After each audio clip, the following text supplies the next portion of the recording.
할렐루야.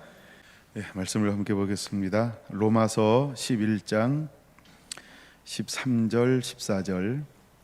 내가 이방인은 너희에게 말하노라.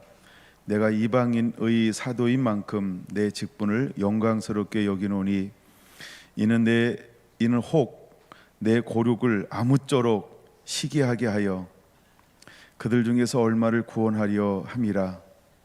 아멘.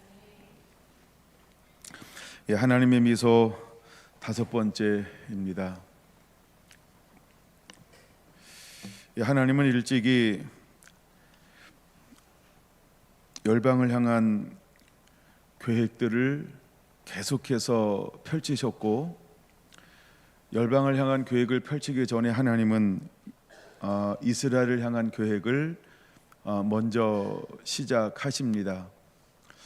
어쩌면 이 말이 상당히 의미 있는 말일 수 있습니다. 내가 너희를 택함은 모든 민족 중에서 가장 작기 때문이라. 고린도전서 주님이 약한 자, 병든 자, 없는 자, 천한 자, 미련한 자 하나님이 들어 쓰시는 이유를 육체로 자랑하지 않게 하려 함이니라 라고 말씀하고 있는 것처럼 하나님은 유대라고 하는 이스라엘이라고 하는 민족을 사람을 택하였던 이유가 자랑하지 않게 하기 위한 이유일 것입니다. 오늘 하나님께서 우리에게 은혜를 주신다고 한다면 그 또한 자랑하지 않는 것입니다. 우리는 마땅히 해야 할 일을 한 것뿐입니다 라고 하는 그 온유와 겸손 가운데 우리가 서게 되기를 원합니다. 예수님은 사역을 시작하면서 우리에게 이렇게 말합니다. 수고하고 무거운 짐진 자들아 다 내게로 오라. 내가 너희를 쉬게 하리라. 그러면서 하시는 말씀이 있어요. 나는 마음이 온유하고 겸손하니 내 멍에를 메고 내게 배우라 라고 말입니다. 이것은 우리에게 시사하는 바가 오늘은 굉장히 크게 다가옵니다. 하나님은 이스라엘 통하여서 온 열방을 구원해내는 그런 계획을 가지셨고, 그러나 그것이 하나님의 그 원함대로 되지 않았음에도 하나님은 그 다음 행보를 이루시고 있다라고 하는 거죠. 근데 놀라운 것은 하나님은 언약의 하나님이기 때문에 아브라함과 이삭과 야곱에게 주었던 약속을 전면 취소 이런 걸 못하시는 분이라는 걸 보여주죠. 그래서 하나님이 아브라함의 후손 버리지만 그 뿌리는 남겨둔다는 것이죠. 그것을 우리에게 잘 보여주는 장면은 직접적 성경이 아마 이사야 6장입니다. 이제 다 없어지고 항폐하고 해파되어져도 구루터기라고 표현하면서 구루터기는 남아있을 것이다 라는 말. 여러분, 구루터기라고 할 때 무엇이 남아있냐면 뿌리라는 겁니다. 그래서 하나님의 언약은 변치 않는다, 요동치 않는다를 무엇으로 표현하고 있냐면 뿌리, 반석 이런 것으로 주님은 우리에게 표현해주고 있는 것입니다. 예수님이 갈릴리에서 수많은 사람들 중에서 시몬이라는 사람을 주목하여 보았고 그를 찾아갔던 이유 중에 하나가 무엇일까라는 생각을 또 한번 하게 됩니다. 시몬은 그를 만났더니 예수님께서 그 이름을 베드로라고 하는 이름으로 바꿔주는 계명하는 일이 일어난다는 거죠. 물론 하나님은 아브람을 그냥 아버지를 아브라함 열국의 아버지로 바꾸며 시작하셨던 것처럼 예수님은 제자를 부르는 첫 번째 제자 반열에 섰던 시몬을 베드로라고 하는 이름 반석으로 바꾸어 주면서 시작하고 있다라는 것입니다. 거기에는 시사하는 바가 또 있다는 거죠. 너는 반석이야. 이스라엘은 반석이야. 구약의 유다는 반석이야. 오늘날 교회는 반석이야 라고 하는 반석 위에 세우기를 원하시는 아버지의 마음을 계속해서 신약과 구약을 뛰어넘으면서 우리에게 보여주고 있다라고 하는 거죠. 자, 이제 성령 시대가 도래가 되면 우리가 예수는 하나님의 아들입니다라고 하는 이것을 성령님이 명확하게 증거하고 하나님의 자녀된 사람들이 전부 다 고백하게 될 때 하나님이 하고 싶은 것이 있다라는 거죠. 이제 음부의 권세가 이기지 못하는 교회가 세워질 거라는 겁니다. 근데 하나님은 어디다 그 교회를 세우기를 원하시는지를 마태복음 16장에 분명하게 또 보여주고 있습니다. 내가 이 반석 위에 내 교회를 세우리니 음부의 권세가 이기지 못할 것이다.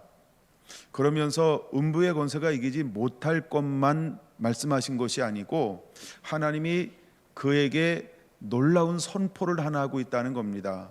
그것은 열쇠를 주는데 우리는 이 열쇠를 다윗의 열쇠라고 분명히 말하는 것을 알고 있습니다. 그래서 열쇠가 하는 역할이 뭐냐 하면 우리가 여기서 매면 하늘에서 매일 것이고 여기서 풀면 하늘에서 풀릴 것이라는 것입니다. 여러분, 이것은 하나님께서 누구에게 준 것일까라고 할 때 하나님의 형상으로 만든 아담으로부터 모든 사람에게 이 다윗의 열쇠를 하나님은 주셨다라고 하는 겁니다. 근데 또다시 이제 마지막 어느 시점에 와서 교회가 회복될 때 교회에 하나님은 무엇을 소유하기를 원하시고 계시냐 하면 반석 위에 세울 건데 흔들리지 않는 뿌리가 남아있는 그 뿌리 가운데 세워지고 때로는 접붙임 당할 것인데 그에게 하나님이 또 선포하고 있는 것이 다윗의 열쇠라는 것입니다. 여러분, 이것은 어떤 의미가 있냐 하면 아담이 명명하면 그의 이름이 되었어요. 그러니까 아담이 기도하면 응답이 되었어요. 아담이 소원하면 이것이 이루어졌어요.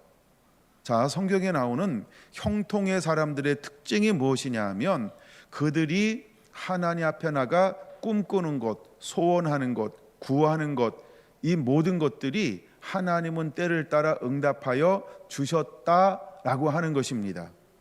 그런 것처럼 이제 다윗의 열쇠를 준 이유와 목적이 어디에 있는지를 한번 생각해 봐야 하는 거죠. 그건 무엇을 의미하는 걸까요? 이제 하나님의 자녀된 자에게 성령의 인도함 받아서 내가 누군지 또 예수님이 누군지 하나님이 누군지를 영으로 아는 사람들, 즉 영의 인도함 받는 사람들에게는 다윗이 잃어버렸던 것, 그것을 하나님이 다시 회복하여서 이 땅 가운데 하나님의 뜻이 이루어지는 거룩한 하나님의 사람, 영광의 사람으로 하나님이 쓰고 싶어 한다라고 하는 것이 내포되어져 있는 것입니다. 그래서 주님은 사람들이 나를 누구라고 하느냐를 일부러 질문한 거죠. 마치 이런 거와 같은 거죠. 하나님이 아브라함을 시험하사라고 하는 말과 비슷한 거죠. 같은 거죠. 그래서 사람들이 나를 누구라고 하느냐, 그들이 정확하게 대답할 것을 알고 물었을까요? 아니죠. 이제 그 물음을 통하여서 성령이 역사하고 누군가가 대답함으로 한 이 비밀을 풀어놓으려고 예수님은 그 장면을 연출하는 거죠. 근데 그것을 통하여서 예수님은 마지막에 이루어져야 할 또 다른 계시를 풀어놓으면서 이제 구약에서 신약, 그러니까 아담 이후부터 예수님 때까지 이것을 한마디로 요약하고 싶은 거죠. 이 어마어마한 비밀을 또다시 이 땅 가운데 살고 있는 예수님의 바톤을 가지고 이제 성령을 인도함 받으면서 이 땅 가운데 새하늘과 새 땅을 열어갈 이 사람들에게 예수님은 이것을 선포하시고 싶었던 거죠. 그래서 이 말씀은 두루마리 계시록 10장에 기록되어지지 아니하고 이제 교회의 시대가 계속해서 이어지는 동안 이 말씀이 실제가 되기를 원하시는 거죠. 그럼 오늘 우리는 교회 시대에 살고 있습니다. 이걸 우리는 성령 시대라고 부릅니다. 그럼 성령 시대는 무엇을 가지고 있어야 할까? 우리가 무엇을 사모해야 할까? 안 되니까 사모하는 거예요. 그러나 하나님은 우리가 교회 시대가 되면 우리가 마땅히 교회 시대가 누려야 할 것을 무엇이라고 이미 예언적 말씀을 하고 있는 걸까요? 다윗의 열쇠를 가지고 푸는 자가 되라. 다윗의 열쇠를 가지고 닫는 자가 되라. 하나님이 이것을 하기를 원하는 것이지요. 그리고 하나님께서 이 땅 가운데 세워지기 원하는 교회는 음부의 권세가 이기지 못하는 신앙 고백이 분명한 교회가 세워지기를 원하는 거죠. 그러면 저와 여러분들이 성전이고 이제 성결한 교회가 어떤 교회가 돼야 할까라고 하는 것입니다. 여러분, 이건 당연한 거 아닌가요? 영의 인도 안 받는 교회, 그래서 예수님이 누군지를 아는 교회, 이걸 우리는 야다라고 말합니다. 그래서 하나님이 누군지를 아는 교회가 되어야 합니다. 여러분, 아시아 선교의 전초 기지가 되었던 교회, 그래서 가장 번성하고 왕성했던 교회, 사도 바울이 담임 목사로, 때로는 사도 요한이 담임 목사로 사역했던 그 교회, 에베소 교회입니다. 근데 그 교회를 향하여 주님이 무엇을 요구하냐는 거죠. 이제는 열고 푸는 하늘과 땅의 권세를 가지고 사용하기를 원하는 교회들이 이 땅 가운데 세워지기를 원하는 거죠. 그러면 주님이 오시기 전까지 우리 교회는 어떤 교회가 되어야 할까? 신앙 고백이 분명한 교회여야 한다는 거예요. 다시 말해서 하나님을 아는 교회여야 한다는 거예요. 그래서 사도 바울은 에베소 교회를 향하여 1장 17절 어떻게 기도하고 있나요? 그쵸? 내게 지혜와 계시의 영을 부으사 하나님을 아는 자가 되게 하여 주시고 내 마음의 눈을 밝혀 부르심의 소망이 무엇인지를 알게 하여 주시며 그 기업의 영광의 풍성한지를 아는 자가 되게 하여 주시옵소서라고 그는 또다시 기도하고 있다는 겁니다. 이처럼 우리는 하나님을 아는 자가 되어야 합니다. 예수님을 아는 자가 되어야 합니다. 우리가 성령 안에서 어떤 존재인지, 어떤 것을 할 수 있는지, 하나님이 주신 우리에게 주셨던 권세와 능력이 무엇인지를 알고 이것을 사용할 줄 아는 그런 교회가 세워지기를 원하는 것이지요. 여러분, 우리 안에 이것이 회복되어져야 합니다. 그러므로 우리의 기도는, 이 기도가 끊임없이 하나님 앞에 올라가야 합니다. 이제 하나님께서 교회를 통하여 하고 싶은 일, 그것을 감당해 낼 수 있는 교회가, 교회다움이 회복되는 것을 보기를 원합니다. 하나님이 계획했던, 하나님이 이제 구약서부터 신약시대 이제 지금 하나님이 원하는 교회, 이 땅 가운데 세워지고 드러나기를 원하는 그 교회가 되게 하여 주시옵소서. 우리가 그 소망이 일어나야 할 줄로 믿습니다. 그 소망이 우리 안에 일어나야 할 줄로 믿습니다. 왜냐하면 하나님은 그 교회를 통하여서 하나님이 하고 싶은 일을 이루실 것이기 때문입니다. 그래서 얄궂은 나의 것을 기도하는 것이 아닌 하나님의 뜻, 이 시대에 하나님의 교회를 통하여 하고 싶은데 그 하나님의 찾으시는 교회가 세워져야 하고 그 교회를 이루고 싶은 하나님의 뜻을 이룰 수 있는 그것을 붙잡고 한마음 한뜻이 되어 천국을 침노하는 그런 교회가 일어나기를 우리는 기도해야 한다는 것입니다. 여러분, 마태복음 16장은 그냥 고백하는 것이 아니라는 것이지요. 여러분, 사도행전 9장은 그냥 일어나는 것도 아니고, 그 다음에 로마서 9장, 10장, 11장은 그냥 하나님이 심심해서 우리에게 적은 것이, 전달하는 것이 아니라는 것입니다. 이제 왜 하나님이 이스라엘이 버림받을까? 근데 이것을 향하여 하나님은 어떤 모습을 취하고 있을까? 저는 생각할 때 입술에 엷은 미소를 띠지 않는가? 그런 마음이 저는 들었다는 겁니다. 왜 제 안에 그런 마음이 들었을까?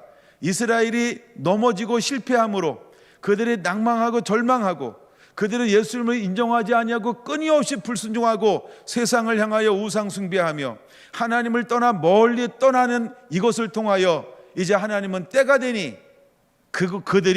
그들을 꺾고 그 자리에 이방인을 접붙이기를 원함.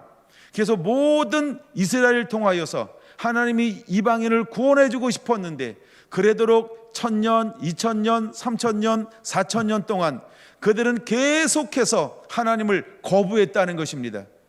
그리고 그들에게 하나님은 끊임없이 말씀을 주었어요.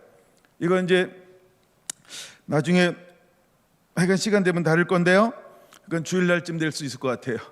자, 근데 하나님은 그들에게 끊임없이 요구했는데 그들은 그렇게도 1000년, 2000년, 3000년, 4000년, 단순히 10년, 20년 이런 단위가 아니고 그들은 어떻게 보면 한 번도 온전히 하나님 앞에 순종할 적이 없는 것처럼 그렇게 매 세대마다 하나님을 떠나고 또 떠나고 또 떠났다라고 하는 것입니다.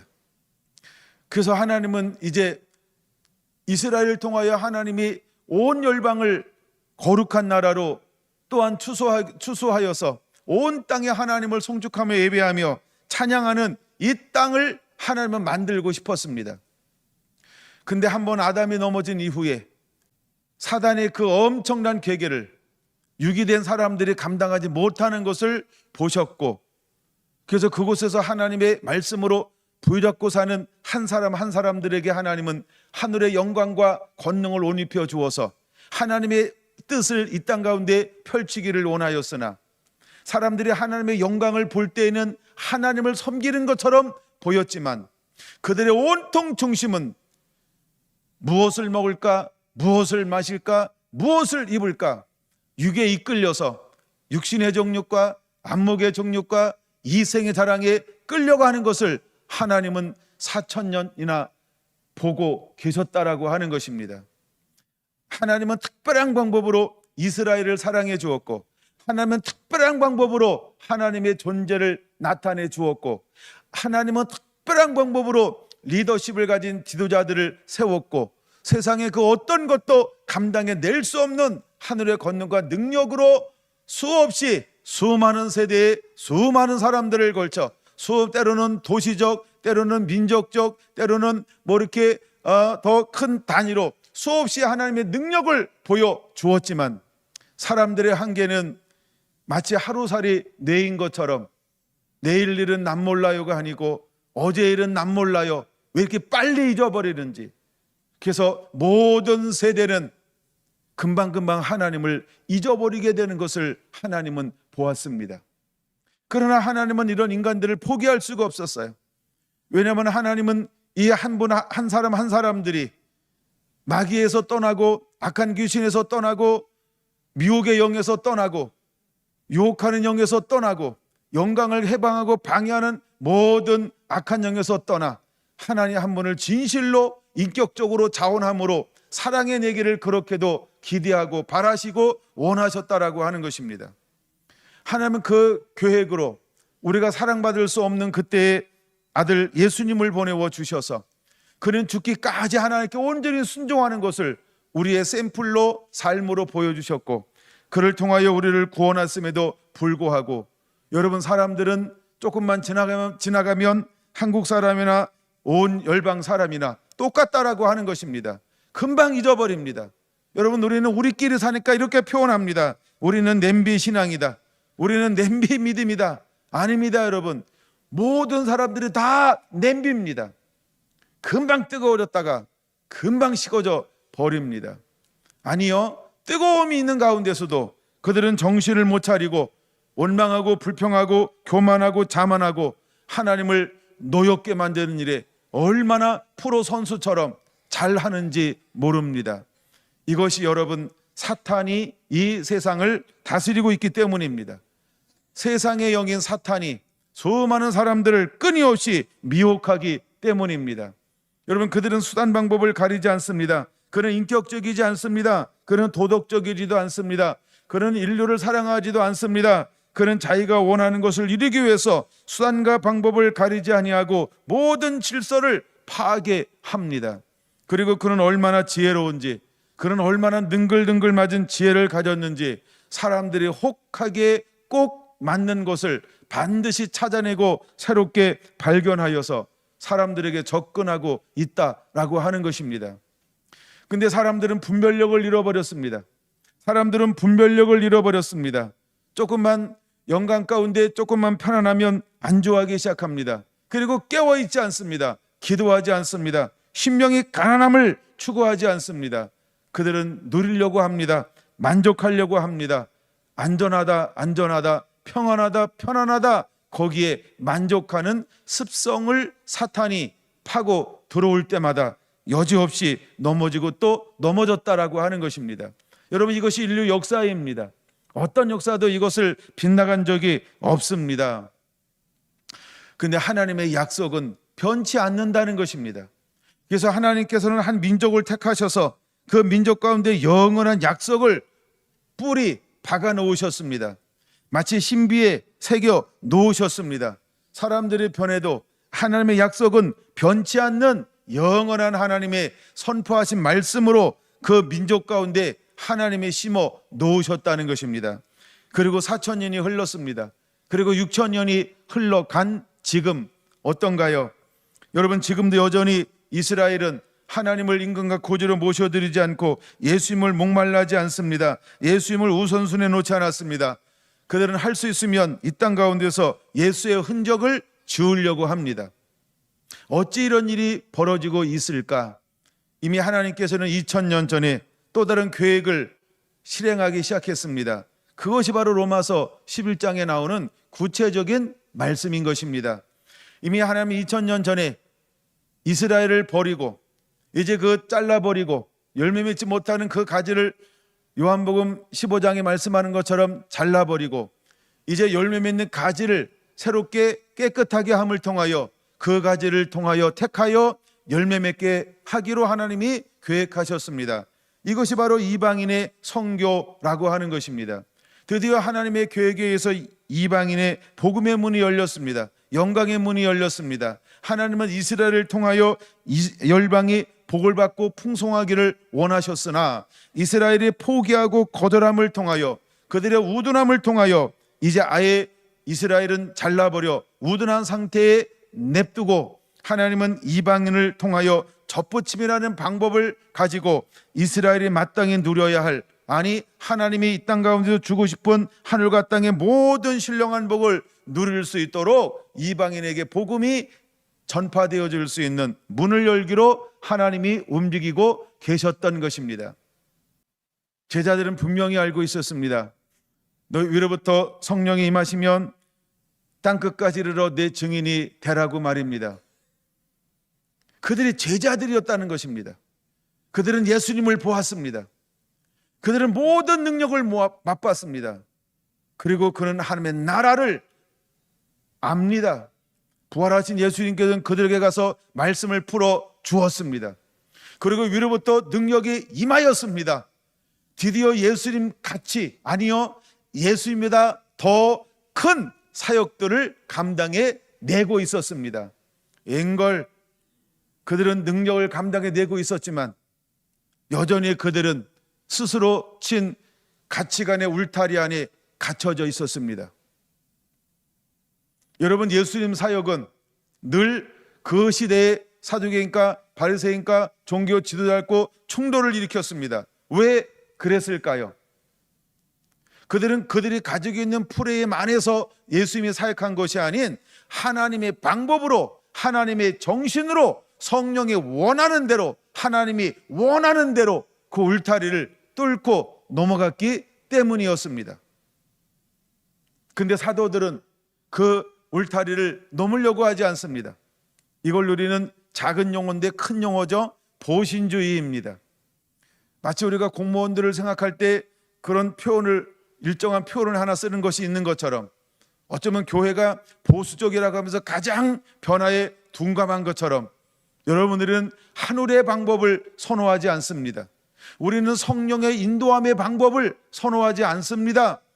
우리는 언제나 우리가 만들어 놓은 틀 안에서 놀아야만 된다라고 스스로 구속하고 있다라고 하는 것입니다. 이제나 저제나 초대교회나 21세기나 그것은 똑같다라고 하는 것입니다. 그러나 하나님은 어떤 사람들을 찾을까? 여러분, 주님이 네 번째 이제 사람을 찾았습니다. 아브라함과 이삭과 야곱인 것입니다. 그 다음에 네 번째가 누굴까요? 요셉입니다. 근데 이 요셉을 네 번째 사람을 찾았는데 네 번째 사람에게 모세는 어떻게 축복하고 있나요? 내 가지가 담을 넘으리라고 했습니다. 네 가지가 담을 넘는다는 것은 어떤 의미가 있을까요? 이것은 바로 틀을 깨라는 것입니다. 이것은 가치관의 한계를 뛰어넘으라고 하는 것입니다. 경험한 것, 배운 것 안에서만 하는 것이 아니라 하나님이 원하실 때 순종하라는 것입니다.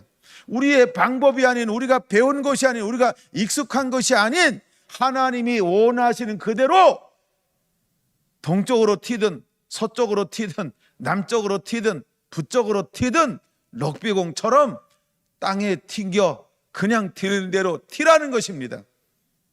오른쪽으로만 튀어야 돼, 그런 나의 생각으로 움직이는 것이 아닌, 여러분, 우리는 담장을 넘는 것을 얼마나 어렵고 힘들어하는지 모릅니다.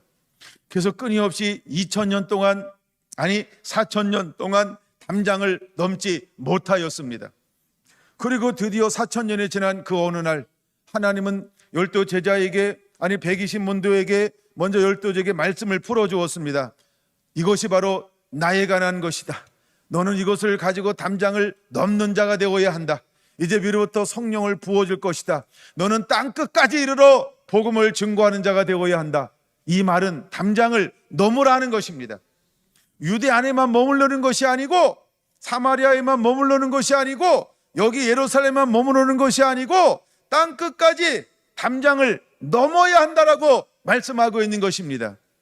이제 우리는 요셉처럼 담장을 넘을 줄 아는 세대가 되어야 할 줄로 믿습니다. 근데 여전히 5년이 지나고 10년이 지나고 20년이 가까워지는데도 불구하고 초대교회는 담장 넘는 것을 얼마나 머뭇거렸는지 모릅니다. 그들은 결국 담장을 넘지 못하였습니다. 그래서 하나님께서 인위적으로 그들이 사는 곳에 극한 핍박과 박해를 가져다 주었다는 것입니다. 그래서 그들은 원치 않는 방법으로 흩어졌습니다. 그래서 하나님 이렇게 표현할 수 있는 것입니다. 현재의 고난은 장차 나타날 영광과 좋게 비교할 수 없도다라고 말입니다. 난 여러분들이 은혜를 받으면 받을수록 자꾸 어떤 틀 안에서만 놀려고 하는 것이 아닌 틀 바깥으로 자꾸 좀 나갔다 오는 자가 됐으면 좋겠습니다. 뻔한 것만 하는 것이 아닌 좀 뻔하지 않은 거 사고 좀 쳤으면 좋겠습니다. 여러분, 하나님은 우리에게 자유로운 걸 요구할 것입니다. 성령님은 우리에게 새로운 걸 요구할 것입니다. 이미 가봤던 길도 갈 거지만 가보지 않은 길을 수없이 걷게 할 거라는 것입니다. 여러분이 마태, 마가, 누가, 요한 복음을 보면서 끊임없이 먼저 서기관들과 부닥침이 있었습니다. 바리새인들과 부닥침이 있었습니다. 무엇 때문에 예수님은 그렇게 부닥쳤을까요? 예수님은 하나님이 보여주는 것, 들려주는 것, 가르쳐주는 것만 하신 분입니다. 근데 이미 이 지상에서 기득권을 가지고 있는 종교적인 사람들은 누가 틀렸다는 것입니까? 예수가 틀렸다는 겁니다. 저 갈릴리 무리들이 틀렸다는 것입니다. 그들은 언제나 마음에 안 들어, 신성모독하는 거야. 아이, 저런 율법을 모르는 놈들 봤나? 아이, 저는 이방인들보다 더한 놈들이야.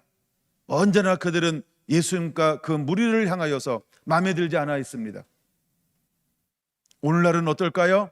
2000년이 지난 지금도 우리는 또 다른 프레임을 가졌습니다. 그리고 교회가 프레임 안에서 놀기를 원합니다. 그래서 스스로 우리는 신앙이 아닌, 살아있는 종교가 아닌, 우린 죽은 종교가 되기를 스스로 원하면서 말로는 살아있다라고 표현하고 싶어 하고 있다는 것입니다. 사랑하는 성결한 성도 여러분, 여러분들은 프레임을 뛰어넘게 되길 바랍니다. 아예 프레임을 배우지 않게 되길 바랍니다. 누가 뭐라고 하든 여러분, 성령의 인도함 받는 자가 되어야 합니다. 진리의 말씀에 인도함 받는 자가 되어야 합니다.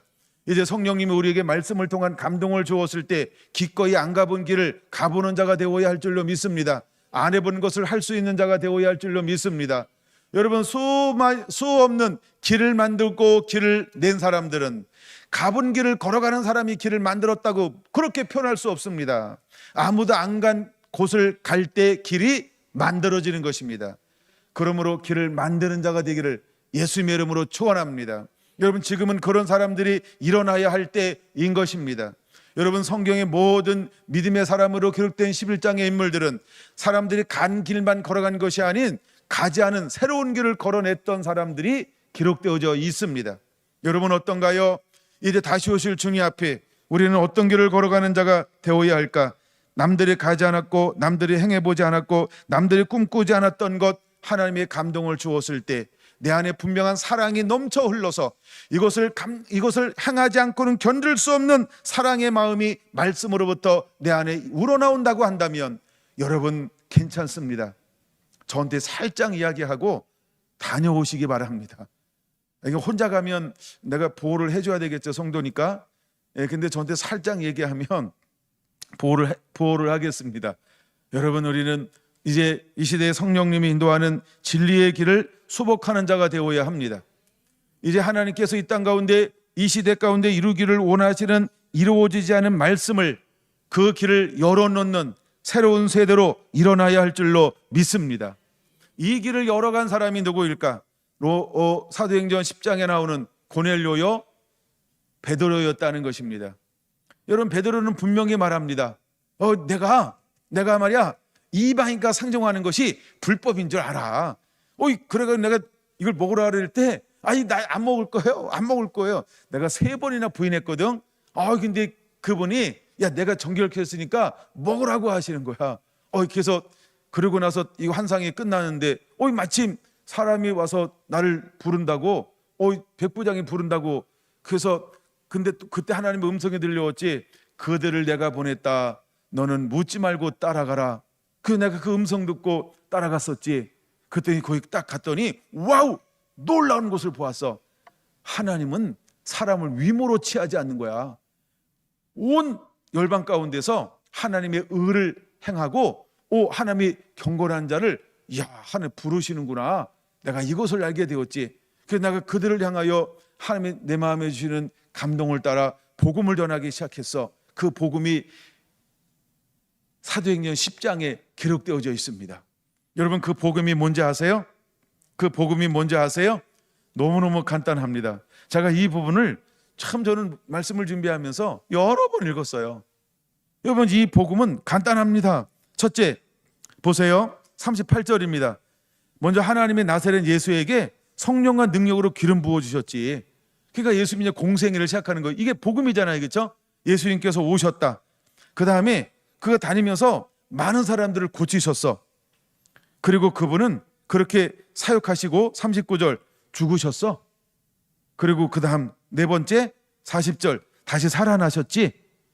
근데 우리는 그곳에 증인이야. 41절 마지막 부분. 그 42절 우리는 그것을 전도하는 거야. 전도하는 거야. 그렇죠? 그래서 하나님은 그를 뭘로 삼았는지 알아? 그를 하나님이 재판장으로 삼으셨지. 그 다음에 43절 그를 믿는 사람들이 다 그의 이름으로 말미암아 제사함을 받게 될 거야. 6가지로 요약할 수 있습니다. 이게 복음이라는 겁니다. 여러분, 고넬료에게 성령이 임하는데 무엇을 나누었더니 성령이 임하였을까요? 베드로가 다른 걸 전한 거 아닙니다. 복음이신 예수님. 우리가 늘 이렇게 얘기하잖아요. 하나님 우리를 사랑하사 독생자 예수님을 주었습니다. 그는 죽기까지 순종하셨습니다. 그러고는 죽은 지 사흘 만에 부활하셨습니다. 그리고 하늘로 올라가셨습니다. 근데 그는 올라가심을 본 그대로 다시 오시리라고 약속했습니다. 그분은 당신의 구주이십니다. 이게 복음 아닌가요? 이게 아주 짧은 요약이죠. 이게 핵심 단어예요.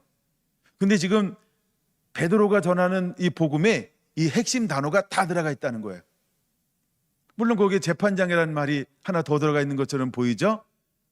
그러나 그 핵심 단어는 다 들어가 있다는 거예요. 이게 복음이에요. 여러분, 이제 복음을 전할 준비가 돼 있죠? 복음은 예수님이 이 땅에 오셨습니다. 그리고 그는 우리를 위해 죽으셨습니다. 그리고 살아나셨습니다. 그리고 다시 올라가셨습니다. 근데 그는 다시 오신다고 했습니다. 우리는 이것의 증인이에요. 이게 복음이라는 거예요. 이해되셨나요? 아니, 요 내용을 지금 베드로가 38절에서 43절까지 복음이신 예수님을 나누고 있었다는 거예요. 뭐 거창한 걸 나눈 거 아니에요. 그렇죠? 뭐 복음을 나누는데 시간이 많이 걸린 것도 아니에요. 여러분, 제가 아까 얘기했던 핵심 네 단어를 나눌 때 몇 초나 걸릴까요?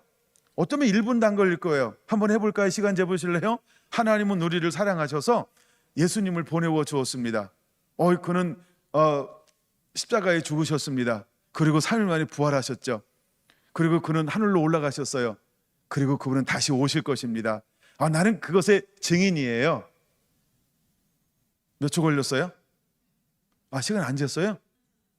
너무 집중해서 들으셨구나. 너무 감사해요. 그렇죠? 이게 복음이라고요. 여러분, 이건 전할 수 있죠? 근데 이제 오셨다라고 할 때 이제 얼마나 살을 붙이냐는 이게 이제 믿음하고 관련돼요. 근데 아무리 살을 많이 붙여도 성령에 이끌리지 않으면 이건 이론입니다. 이건 지식입니다. 그건 생명을 살릴 수 없습니다. 그렇죠? 뭐 부활한 얘기, 이 땅에 사역한 이야기 다 할 수 있죠. 근데 거기에 여러분, 우리가 성령이 인도하지 않으면 무엇을 나누어 줄 수 없을까요? 생명을 나누어 줄 수 없어요. 때로는 지식 전달할 수 있어요. 근데 지금 베드로가 온전히 순종해서 복음을 증거할 때 그것을 듣는 동시에 44절 보세요. 그것을 듣는 동시에 고넬료와 그의 가족과 가까운 친구들 안에 어떤 변화들이 일어나기 시작했을까요? 말씀을 임할 때에 성령의 말씀을 듣는 모든 사람에게 임하기 시작을 했어요. 여러분, 성령이 이 땅 가운데 오시기 위해서 우리가 풀어놓아야 할 것이 하나 있다는 거예요. 그게 뭘까요? 예수, 예슈와 예수님이라는 것입니다. 예수님을 전하는 거예요. 예슈와를 풀어놓는 거예요. 예수의 이름을 풀어놓는 거예요. 예수의 이름을 나누는 거예요. 그럴 때 성령님이 오시는 거예요. 여러분, 우리는 예수님 이야기를 하는 거예요. 우린 예수님의 이야기를 하는 거예요. 할렐루야. 베드로가 갈릴리의 이야기를 하지 않았습니다. 그렇죠? 그게 무슨 말인지 아세요? 내가 어떻게 부름받고 구원받고 여기까지 왔는지 이걸 얘기하지 않았다고요. 그는 누구 이야기했다고요? 오직 예수. 그냥 복음만을 이야기했어요. 근데 어떤 일이 벌어졌어요? 말씀을 듣는 고넬료와 그의 가족과 가까운 친구들에게 성령이 임했다는 것입니다. 그리고 성령이 임하면서 어떤 일이 일어났어요? 유대인들과 똑같이 방언하기 시작을 합니다. 방언하기 시작을 하는 거예요. 와우! 45절. 그래서 이방인들에게도 성령 부어주심으로 말미암아 놀라니 이는 방언을 말하며 하나님 높임을 들음이러라. 그들이 방언하는데 그 방언은 어떤 방언이었다고요? 하나님을 높이는 방언이요. 하나님을 찬양하는 거예요. 누구 때문에? 성령의 은혜를 받으니까 누구를 높인다고요? 하나님을 높이기 시작을 했어요. 사도행전 2장 유대인들의 오순절이라고 한다면 사도행전 10장 44절부터는 이방인의 오순절이에요. 이방인의 오순절이 지금 일어난 거예요. 첫 이방인의 공식적 오순절이 일어났어요. 어때요, 여러분? 하나님은요, 잘 보세요. 사역하는 방법이 사도들의 특징이 뭘까요? 성령이 임해야 합니다. 그래야 말씀이 주어지죠. 그 다음에 예수님의 사역을 무엇으로 시작합니까? 10장 38절도 증거하고 있잖아요. 하나님이 나사렛 예수에게 성령과 능력을 기름 붓듯 하심에, 즉 세례를 받음으로, 성령이 임함으로 공생애를 시작합니다. 그러면 예수님의 제자들은 언제 사역을 시작합니까? 오순절 성령을 받음으로. 그럼 이방인들은 언제 사역이 시작되어지는 거예요? 사도행전 10장 45절 성령을 받음으로. 이게 기록이 안 되어져 있어서 그렇지 공식적 고넬료는요, 이방인을 향하여 드디어 사역의 문이 열려서 그들은 한 세대가 가기 전까지 사도 바울이 다시 사역하는 동안에 로마를 향하여서 무엇을 했을까요?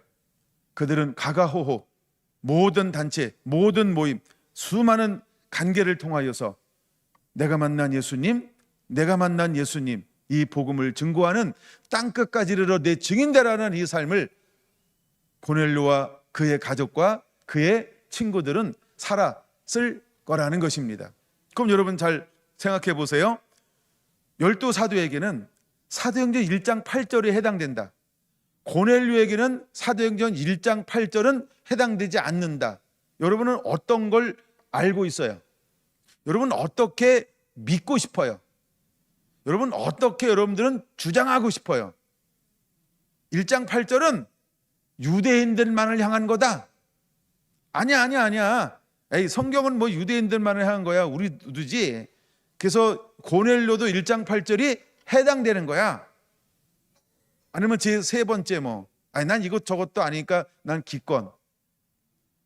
여러분 몇 번째로 여러분 알고 싶어요? 몇 번째 이었으면 좋겠어요? 그쵸? 저는 이 현사 자신 있게 저는 2번을 찍을 거예요. 찍을 거예요. 저는 2번이라고 찍을 거예요. 여러분 사도행전 1장 8절은 유대인들만을 위한 것이 아닌, 그쵸? 우리들과 같이 이방인인 우리에게도 해당되는 말씀이 사도행전 1장 8절이라는 거예요. 만약에 오늘날 사도행전 1장 8절이 우리에게 해당이 안 된다고 한다면 고넬료에게도 해당이 안 될 것입니다. 그리고 오직 사도행전 1장 8절은 유대인들에게만 해당되는 말씀이어야 할 것입니다. 근데 저는 그렇게 좁은 시각으로 보지 않습니다.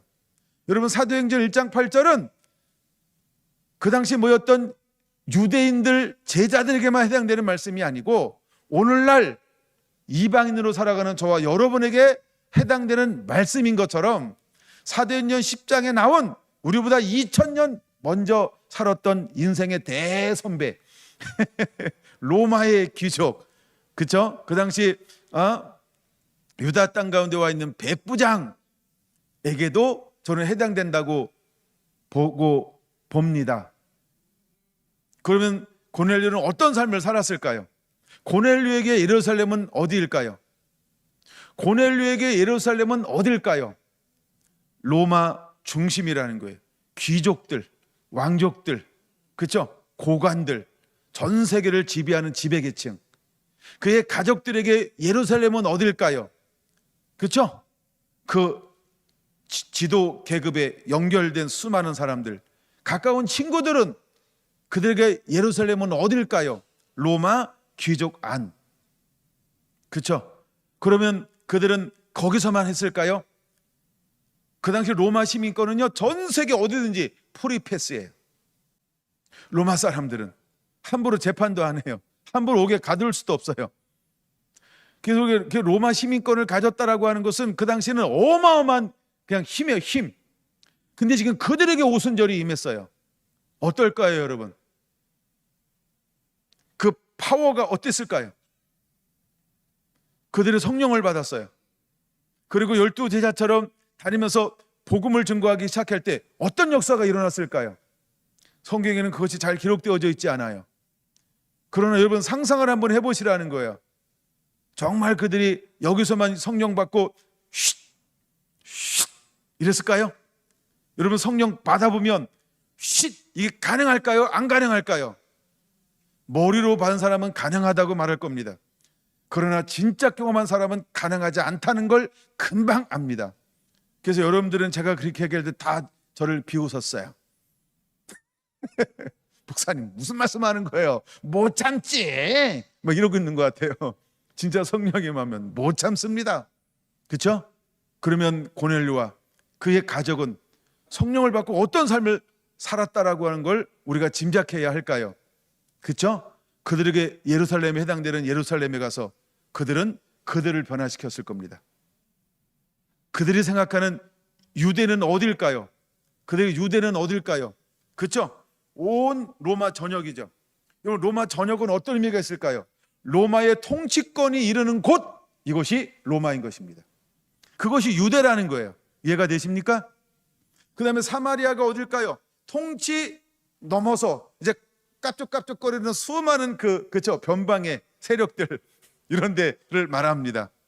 그러면 로마 사람이 복음 들고 갑니다. 먹힐까요? 안 먹힐까요? 그러면 사람이 가나요? 성령이 인도함을 받고 가는 건가요? 잘 생각해 보시기 바랍니다. 로마에 있을 땐 성령으로 인도함 받고 변방 가면 성령님 어디다 놓고 딴옷 입고 갈까? 그럴 리가 없죠. 그렇죠? 여러분 똑같이 생각해야 한다는 것입니다. 하나님은 문을 여셨습니다. 그리고 놀라운 일을 하나님은 행하기 시작을 했습니다. 그 변화가 로마가 300년 이후에 뭐가 되는 거예요? 국교화가 되어지는 바탕이 되어지는 것입니다. 유대인들만 가지고 가능했을까요? 유대인들만 가지고 하나님이 일을 행하셨을까요? 그렇죠? 여러분 생각의 폭을 넓히시기 바랍니다. 하나님은 모자이크 한 조각을 가지고 일하시는 분이 아닙니다. 하나님은 모자이크가 완성된 조각, 각각 쓰임받는 건 달라서 서로 다른 조각을 몰라본다 할지라도, 내가 붙는 그 조각만 안다 할지라도 하나님은 전체를 다 아시고 관장하고 주관하시는 분이고 통치하시는 분이십니다. 여러분 하나님은 수많은 민족과 사람들과 동원해서 하나님은 이 땅 가운데 무엇이 이루어지기를 원할까요? 이방인의 복음화. 이것에 첫걸음을 옮긴 사람이 고넬료였다는 것입니다. 여러분 어떤가요? 우리가 성경에 기록된 것만 믿나요? 그럼 여러분은 성경에 기록됐어요? 기록되지 않았어요? 기록 안 됐잖아요. 그렇죠? 뭐 손수경 이런 이름 없어요. 그렇죠? 예. 윤미자 이런 것도 없더라고요. 그렇죠? 근데 나는 분명한 어떤 존재예요? 하나님의 자녀, 하나님의 나라를 이루고 있음, 하나님의 자녀로 잘 살아가고 있음, 나는 하나님의 둘도 없는 기쁨, 뭐 이런 거 있잖아요. 근데도 우리는 성경에 내 이름이 있어요? 없어요? 없잖아요. 그렇죠? 근데도 우리는 복음을 위해서 살아가죠. 그랬던 것처럼 고넬료 그 이후에 기록이 없어도 성령 받은 사람들은 성령 받자마자 이방인이니까 여기 올 때만 성령을 환영하고 성령님을 환영하고 집에 갔을 때에는 성령 내려놓고 갈까요? 벗어놓고 갈까요? 그럼 여러분 한번 경험을 한번 이야기해 보세요. 내가 이제 성령을 경험하셨잖아요. 그리고 내 안에 계시잖아요. 내가 마음대로 뺐다 꼈다 그러실 수 있었나요? 절대 안 되든가요? 그렇죠? 제 경험을 말씀드리면 절대 안 되더라고요. 오히려 내 안에 넘치는 사랑, 내 안에 넘치는 그분의 열정이, 내 안에 넘치는 그분의 성품이 더 뿜어져 나오면 뿜어져 나왔지, 그분을 놓고 갔다가 혼자 가니까 심심해서 왔어요 이러고 다시 한번 또 옷 입고 이러지 못했다라고 하는 겁니다. 고넬료도 똑같았을 거라는 것이죠. 그의 가족들도 똑같았을 거라는 것이죠. 그럼 여러분 잘 보세요. 고넬료가 혼자 성령 받았나요? 무리 단체로 성령을 받았나요? 그러면 초대교회 사도행전 2장 베드로만 성령 받았나요? 120문도 단체로 성령을 받았나요? 그럼 그들도 매일 모였어요. 매일 말씀을 나누었어요. 그 다음에 그들도 매일 떡을 뗐어요. 매일 찬미했어요. 그랬더니 하나님께 칭송을 받고 백성들에게 칭송을 받고 날마다 구원받는 숫자가 증가했어요. 그러면 고넬료 가정은 성령 받고 난 다음에 쉿 이랬을까요? 아까 이거 했구나 참 아니라고. 그럼 그들도 매일 모였을 거예요. 매일 떡을 뗐을 거예요. 매일 어쩌면 사도들의 가르침을 받았을 거예요. 그럼 베드로가 한 번 전하고 갔을까요? 또 있을까요? 모르나 하여간 어쨌든 하여간 계속해서 복음이신 예수님을, 그렇죠? 근데 여러분 잘 봐요. 이미 고넬료는 온 유다 족속에게 뭐 하는 사람이었어요? 칭찬받는 자요. 그러면 베드로에게만 말씀을 배웠을까요? 다른 제자들에게도 혹시 말씀을 청할 수도 있었을까요? 우리가 성경에는 없지만 계속 없으니까 제가 이렇게 조심스럽게 얘기하는 거예요. 그렇죠? 하여간 다양한 루트를 통해서 복음이신 예수님, 그렇죠? 그 다음에 그는 권력 있고 힘 있잖아요. 그럼 혹시 오라고 그러면 사람들 좀 가려고 그럴까요? 도망칠까요? 나 같으면 갈 거란 생각이 있어서 이렇게 얘기하는 거겠죠. 그래서 매일매일 말씀을 들어요. 그러면은 이 고넬료와 가족과 그 가까운 친구도 어쩌면 군인이겠죠. 어쩌면 백부장일 수 있고 또 다른 백부장, 아니면 50부장일 수 있고 어쩌면 10부장일 수도 있고, 그렇죠? 아니면 군인이 아니면 또 행정으로 파송한 어떤 로마의 그 정통 관료일 수도 있죠. 예, 성경에는 안 나와요. 무슨 관리, 친구는 무슨 관리다, 이런 게 다 이게 안 적혀 있어요. 내가 이력서를 안 가지고 있어서. 여러분은 이력서 봤나요? 못 봤죠? 뭐 저나 여러분이나 똑같은 것 같아요. 그러니까 한번 생각해 보는 거예요. 그러면 이 사람들도 매일매일 모였을 거예요. 그리고 매일매일 찬양했을 거예요. 매일매일 성령을 받으면 기쁨이요 말할 수 없이는 넘쳐요. 정말 전혀 다른 인격, 다른 삶을 살아요. 그러면 우리만 그럴까요? 고넬료는 이방인이고 백부장이고 군의 장군이니까 군인스럽게 딱딱하게 받을까요? 안 그러겠죠? 그러니까 사도행전 2장의 현상이 동일하게 일어났다, 이 얘기를 하고 싶은 거예요. 그러면 동일하게 행하면 거기도 어떤 역사가 일어날까요? 그렇죠? 베드로만 3,000명이 한 번에 돌아올까요? 고넬료가 이야기하면 씨알도 안 먹힐까요? 이미 고넬료는 어떤 삶을 살았다고요?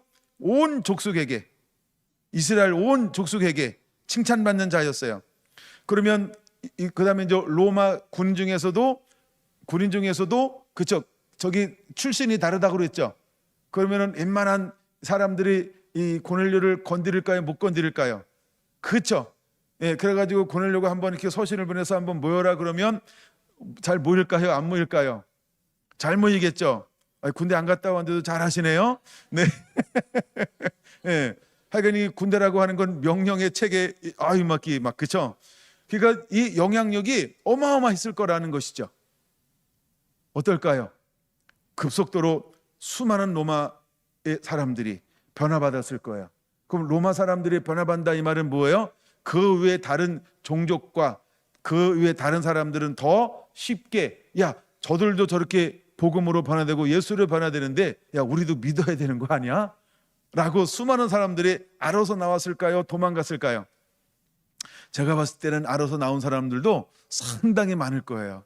여러분 지금도 예를 들어서 뭐 어느 도시에 가니까 시장에 어느 교회 다니는데 예를 들어서 그러면 그 교회에 막 관계되는 사람들이 막 와. 또 어떤 사람이 어떤 절에 다니는데 그러면 관계되는 사람이 알아서 그 절로 막 겨갑니다. 걸어가는 거죠. 그런 것처럼 이 하여간 뭐 또 출세하려는 사람도 올 거고, 병 고침 받으려고 하는 사람 올 거고, 은혜 받을 사람도 올 거고, 그렇죠? 또 진짜 저분이 저렇다면 나도, 그렇죠? 뭔가 궁금하잖아. 그래가지고 갈 것 같죠? 놀라운 일이 이렇게 도미니처럼 일어나는 것입니다. 하나님은 무엇을 계획하셨을까요? 여러분 잘 보세요. 사도들에게 임했던 성령의 불이 꺼지기를 하나님은 원하실까요? 그렇죠? 주님이 오시는 그날까지 이 불은 꺼지지 않아야 되는 거죠. 우리가 부흥이 없는 것처럼 보여도 뭐는 남아있을까요? 불, 씨는 남아있죠.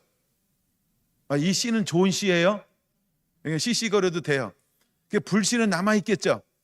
그런 것처럼 그럼 하나님은 고넬료에게 붙여준 이 부흥의 불을 하나님이 꺼지기를 원할까요? 그 로마로 갈 때, 야, 너 부흥의 불은 꺼트리고 가가지고 너 황제한테 잘못 보이다가는 너 밑으로 올 거다. 하나님이 이래가지고 불을 이렇게 막 꺼트리고 막 이랬을까요? 아니죠. 불을 가지고 가도 어떤 역사가 일어날까요? 누군가 또 도움을 통해서 그 불이 꺼지지 않고 때로는 불씨로, 때로는 활활 타오른 곳으로 계속해서 그 불씨가 또 다른 불씨를 만들어내서 번져갈 수 있도록 하나님은 역사하시는 분이라는 거예요. 왜? 사도들이 받았던, 120문도가 받았던 오순절의 성령은 꺼지지 않았습니다. 계속해서 누군가에 의해서 붙여지고 또 불씨가 되고 또 붙여지고 또 불씨가 만들어졌던 것처럼, 이처럼 이제 이방인에게 복음이 들어가고 그 불씨는 한 번도 꺼진 적이 없다는 거예요. 그걸 믿습니까? 여러분, 이곳을 바라보는 하나님의 한번 얼굴을 한번 상상해 보세요. 그분은 얼마나 행복해 하실까? 그래서 주님은 로마서 10장에 분명히 말하는 겁니다. 12절, 이방인의 실패가, 이스라엘의 실패가, 이스라엘의 넘어짐이 이방인에게는 뭐가 됐다고요? 풍성함이 되는 거예요. 풍성함이 되는 거예요. 풍성함이 되는 거예요. 근데 이 풍성함을 하나님은 누구를 통하여 이방 가운데 문을 여셨나요? 고넬료라는 것입니다. 여러분 어때요? 난 여러분들이 꿈꾸는 자가 됐으면 좋겠어요. 그런 꿈을 꾸는 자가 됐으면 좋겠어요. 그런 꿈을 꾸는 자가 됐으면 좋겠어요. 여러분 그런 꿈을 꾸셨으면 좋겠어요. 제가 이제 오늘은 이런 영상을 참 많이 봤어요. 한국의 어떤 그 개발 도상국에서 선진국으로 바뀌는 이런 영상들 찾아보세요. 여러분 굉장히 많습니다. 짧은 것도 있고 긴 것도 있고 막 이래요. 예. 하여간 파트별로 나눠서 이렇게 쭉 이런 걸 만들어서 하는 것도 있어요. 근데 제가 이제 감동이 있어서 이제 그런 부분들을 처음에 조사하다가 그냥 그걸 쭉 보게 됐어요. 조금만 제가 한번 생각나는 대로 적어본 건데 한번 들어보실래요? 대한민국의 역사 5020 이렇게 써요. 50년에서 2020년 그래서 5020이에요. 우리가 이제 일제 강점기 36년을 보냈습니다. 그리고 식민 시대를 살았죠. 그 다음에 1950년 6월 25일 날 전쟁이 일어나서 온 땅이 폐허할 대로 더 폐허됐습니다. 그래도 이 땅에 수탈 당하는 36년을 살았는데 그 다음에 민족끼리의 전쟁을 통해서 또 폐허가 되고 또 폐허가 되었습니다. 여러분 그때 한국은 가장 가난한 나라 중에 한 나라였습니다. 국민 소득이 $100 미만인 나라였습니다. 그 후 70년 유엔에 이제 가입한 이게 숫자는 나라 숫자는 너무 차이가 많아요. 나라 숫자는. 그래서 230여 개국 중에서 지금은 경제 10위권이나 된 나라가 되었습니다. 반세기 만에 이런 기적을 이뤘다는 거예요. 그래서 이것을 우리는 한강의 기적이라고 이제 사회학자들은 그렇게 한강의 기적으로 정리하고 있다라는 것입니다. 그 제가 찾아봤어요. 2차 세계대전 이후에 독립한 나라는 약 몇 개 나라일까요? 여러분 아시나요? 2차 세계대전 이후에 독립한 나라요. 그러면 전 이런 생각 해봤어요. 2차 세전 너무 고맙다. 독일아 고맙다. 일본아 고맙다. 이제 여러분들은 일본 놈이 아니고 고마운 놈, 고마운 일본 이렇게 이제 얘기를 할 수 있어야 돼요. 독일이 2차 세계대전을 일으키지 않았다고 한다면, 일본이 2차 세계대전을 일으키지 않았다고 한다면 우리에게 이런 전화위복이 있을 수 있었을까? 그렇게 한번 생각해 보자는 거예요. 그러니까 우리가 고난이 유익이라. 오늘 저 정말 은혜 받은 것 같죠? 그래서 보세요. 2차 세계대전을 통해서 독립한 나라가 80개 나라랍니다. 제가 다 찾아보진 못했어요. 80개 나라가 독립을 했어요. 그러니까 2차 세계대전이 하나님의 입장에서는요 얼마나 미소짓게 하는 전쟁인지 몰라요.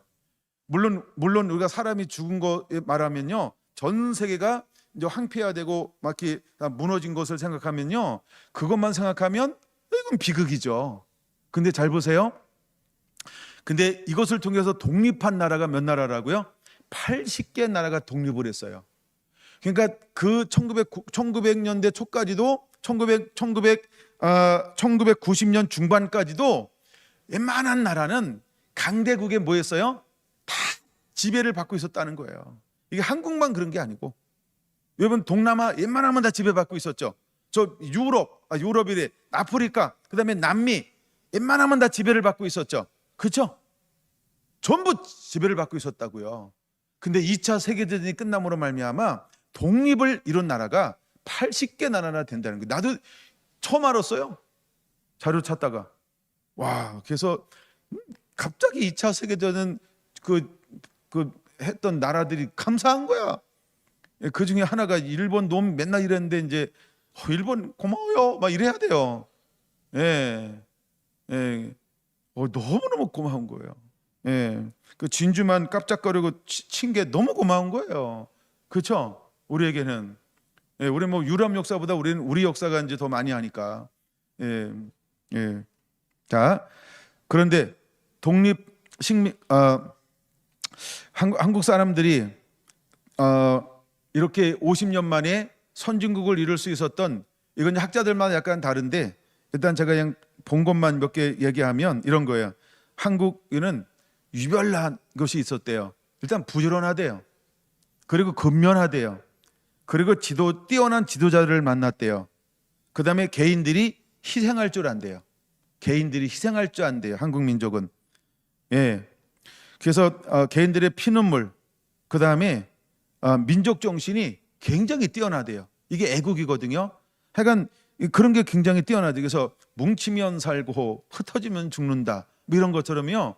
하여간 한국엔 뭔가 세계 어떤 나라에서 잘 볼 수 없는 특이한 것들을 가지고 있었는데, 그게 이제 몇 가지를 이제 사학자들이 정리한 거예요. 거기 이제 이렇게 더빙 나오는 걸 제가 들은 건데요.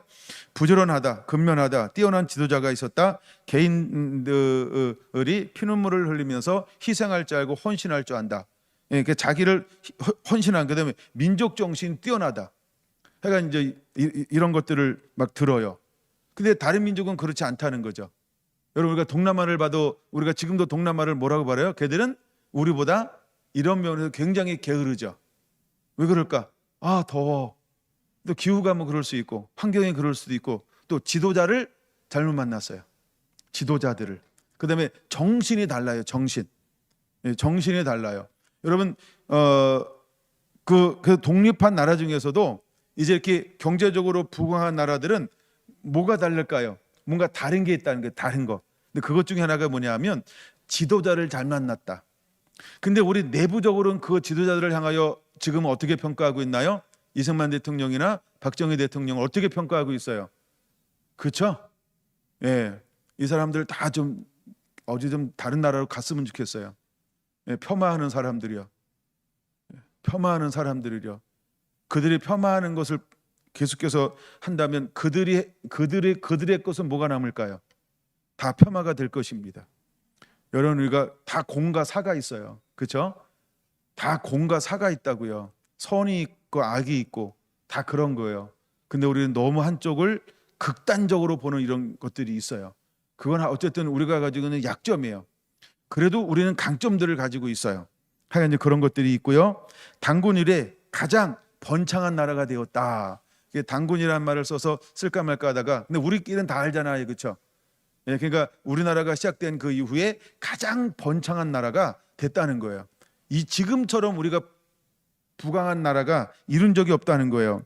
원조를 받던 나라에서 원조를 주는 나라로, 유일하게 주는 나라로 바뀐 민족이 대한민국이래요.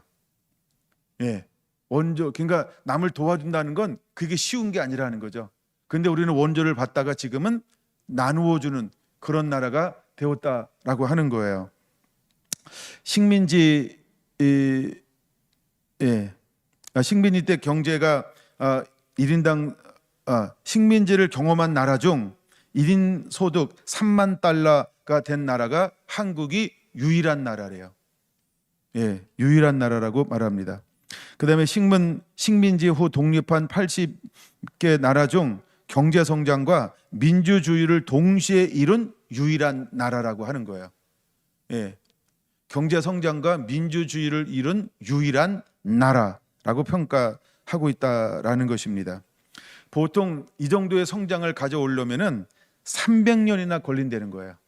근데 우리는 50년 만에 이런 것을 이루었다라고 하는 거예요. 이게 뭘까요? 정말 누가 보면 시기하겠죠. 누가 시기할까요? 제가 이제 다음 주 필리핀 가는데요. 필리핀이 시기합니다. 왜 시기할까요? 우리보다 잘 살았어요. 그렇죠? 근데 지금은요, 우리가 훨씬 잘 살아요. 지금 이걸 내가 조사한 이유는 그거예요. 시기나게 하라. 여러분, 우리는 가난한 나라였어요. 희망이 없는 나라였어요. 소망이 없는 나라였어요.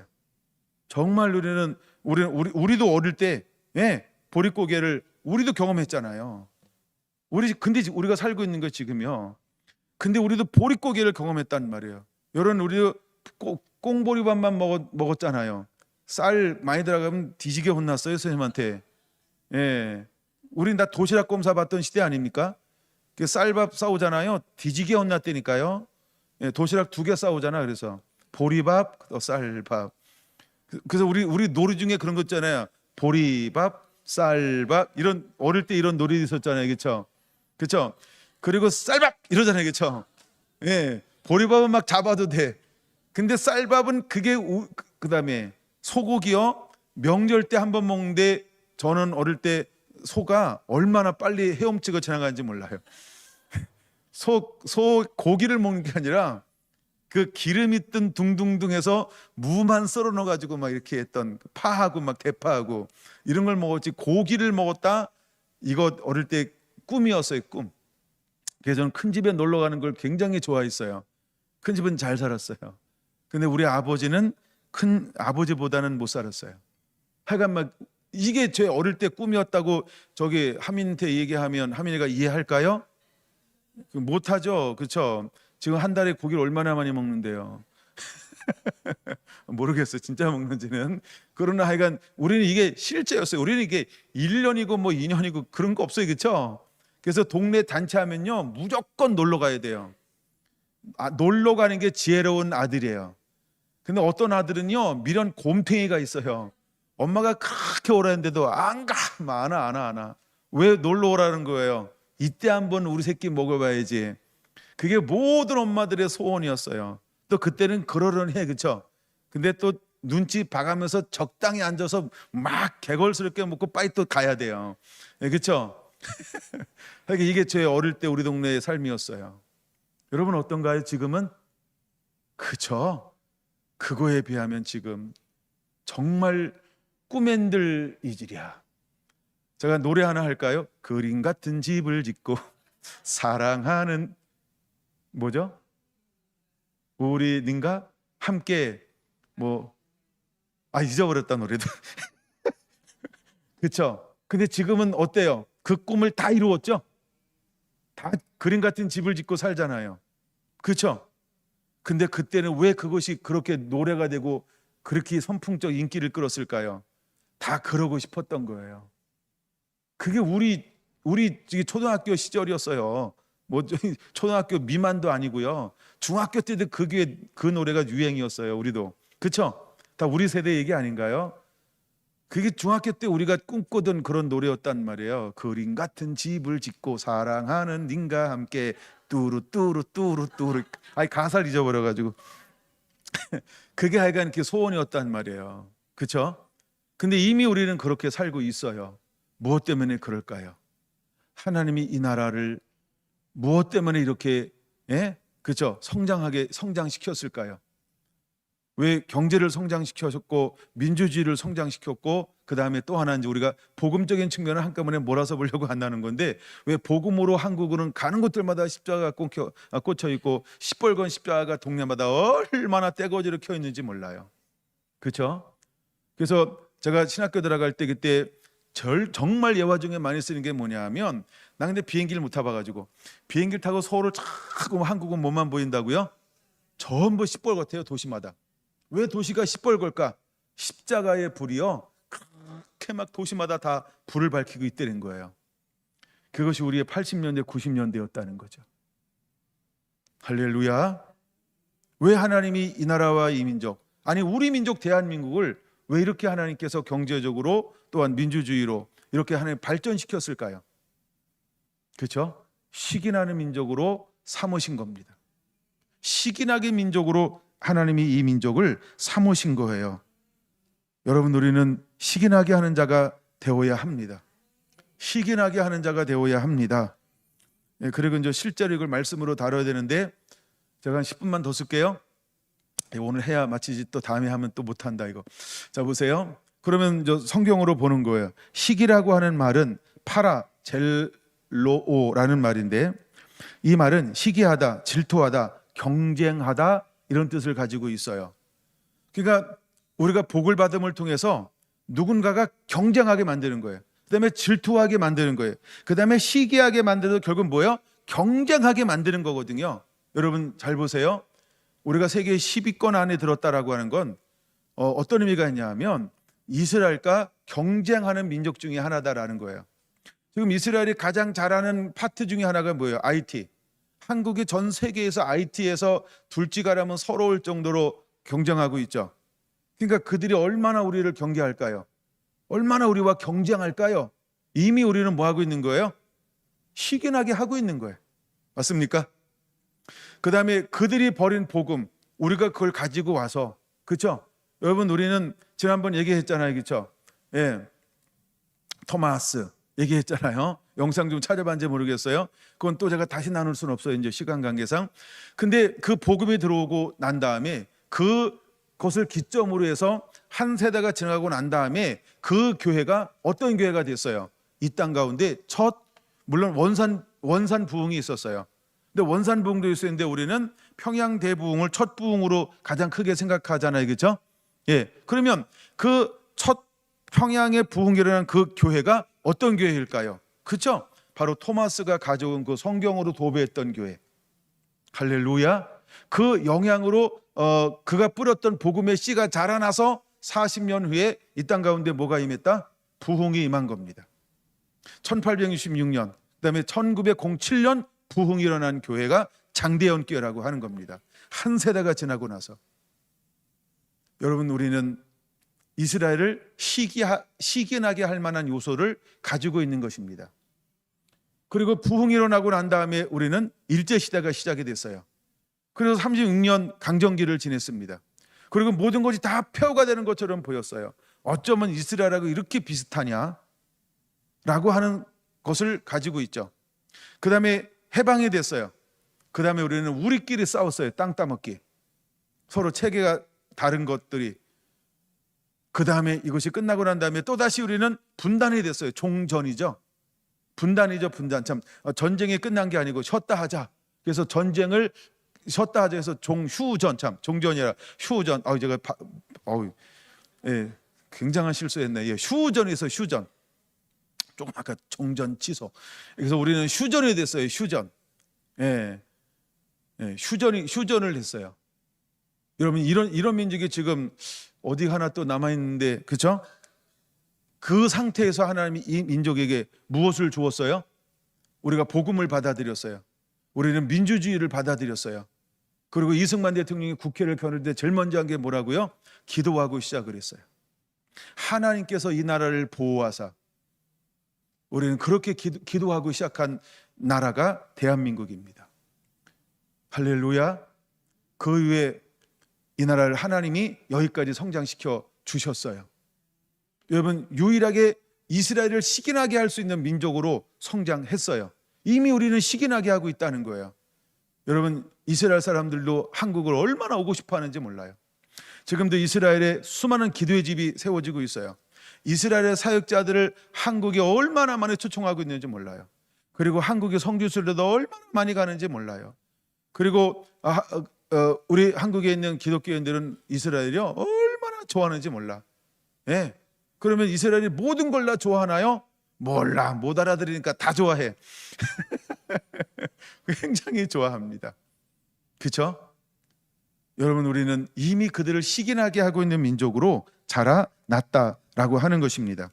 놀라운 일들이 이렇게 일어나고 있어요. 이제 우리가 보여줄 것이 있습니다. 우리는 이기는 자가 되어야 합니다. 이제 우리는 이기는 자가 되어야 합니다. 우리는 이기는 자가 되어야 합니다. 교회에 남아있는 자들이 있어야 합니다. 우리가 복음을 사수하는 자가 되어야 합니다. 진리를 사수하는 교회들이 일어나야 합니다.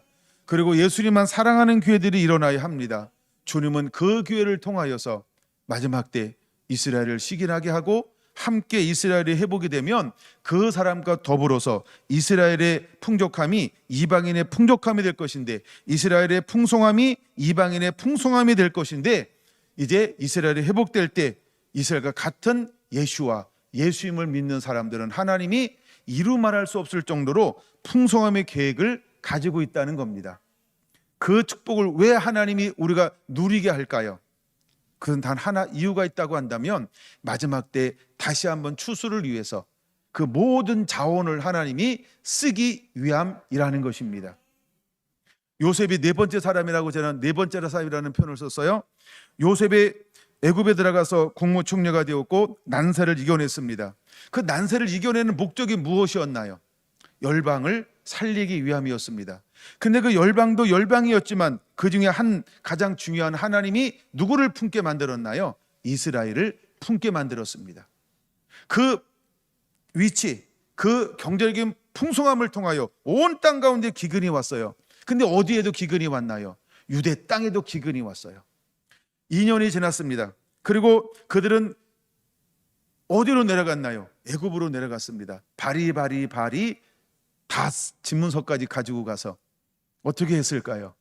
요셉을 통하여 하나님이 보호하기 시작을 하는 겁니다. 여러분, 이것이 나중에 역으로 어떤 작동을 할까요? 그렇죠? 이건 이제 주일날 할 거지만 하여간 이스라엘이 회복이 될 겁니다. 그리고 한국이 이미 회복이 돼서 많은 하나님의 복을 누릴 것입니다. 그러면 세계 복음화와 이스라엘의 복음화를 감당할 때 무엇이 필요할까요? 우리의 넉넉함은 자유로움을 가져다 줍니다. 그 다음에 사역의 한계를 느끼지 않게 만들어 버릴 겁니다. 저는 꿈을 꿉니다. 주여, 한계를 느끼지 않도록 사역이 일어나게 하여 주옵소서.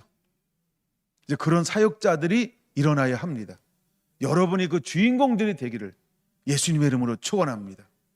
우리가 그 사역을 할 때 하나님 반드시 저와 여러분들을 그렇게 만들어 주실 것입니다. 예, 제가 이번에 신방을 하면서 대구 구미를 갔다 오면서 그런 생각을 했어요.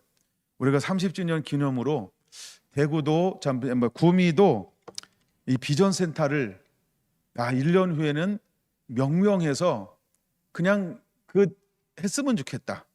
이런 마음이 들었어요. 예, 저 마음이 앞서간 거죠. 여러분들도 같이 꿈을 꾸시기 바랍니다. 예, 이제 대구도 세워지고 서울도 세워지고 또 구미도 세워지고, 예, 오늘 안 나왔으니까 포항도 세우면 좋을 텐데, 예, 뭐 포항도 세우고, 예, 그쵸? 예, 울릉도도 세우고, 할렐루야. 뭐 캐나다가 안 나오면 캐나다도 세우고, 네, 예.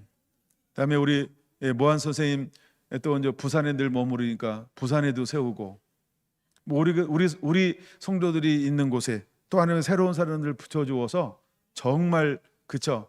모든 면 단위로 읍 단위로 도 단위로 막 세워지는 그런 은혜들이 임하기를 원합니다. 할렐루야. 근데 왜 그런 일들이 벌어지냐 하면 다른 것 없습니다. 시기나게 하는 것입니다. 우리가 풍성함을 누리는 게 목적이 아니고 그 풍성함을 통해서 시기나게 만들어야 합니다. 그것 중에 하나가 우리가 풍성해지는 것이고 또 하나는 복음으로 풍성해지는 겁니다. 저는 요한 3서 2절, 3절, 4절을 저도 좋아합니다. 내 영혼이 잘된 같이 내가 내 범사가 잘되고 강건하기를 원하노라. 근데 왜 그런 기도를 하고 있었을까요? 너희가 진리 가운데 행한다함을 내가 들었노라. 우리가 진리 가운데 행할 때 첫째, 영혼이 잘 되는 겁니다. 그리고 범사가 강건한 것입니다. 할렐루야. 우리 성결한 교회가 그러한 교회, 그러한 성도, 그러한 우리 센터들이 되기를 예수님의 이름으로 축원합니다. 기도합니다.